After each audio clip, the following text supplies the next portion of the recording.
मलाव गीत पे आप लोगों का स्वागत है।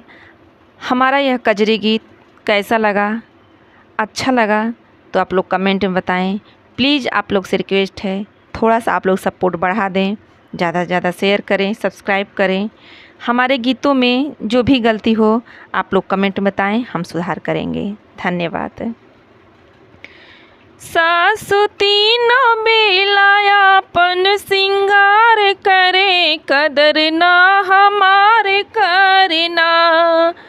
सासु तीनों बेलायापन सिंगार करे, कदर ना हमारे करना। कदर ना हमार करे, कदर ना हमार करे। सासु तीनों बेलायापन सिंगार करे, कदर ना हमार करना। हमसे पोछा लगवावे, हमसे बर्तन धोआवे। हमसे पोछा लगवावे, हमसे बर्तन धोआवे। बात बोलन से बेलन से बात करे, कदर ना हमार करना। बात बोलन से बेलन से बात करे, कदर ना हमार करना। सासु तीनों बेलायापन सिंगार करे, कदर ना हमार करना। सासु तीनों बेलायापन सिंगार करे, कदर ना हमार करना।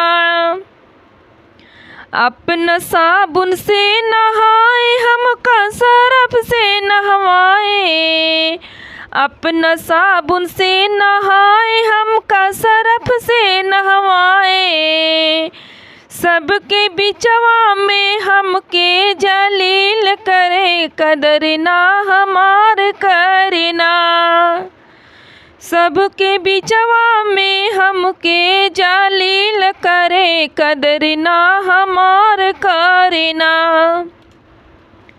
सासु तीनों बेलायापन सिंगार करे, कदर ना हमार करना।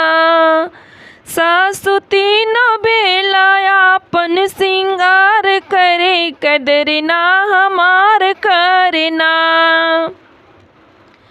क्रीम पाउडर लगावे, ओठ लाल से सजावे। क्रीम पाउडर लगावे, ओठ लाल से सजावे।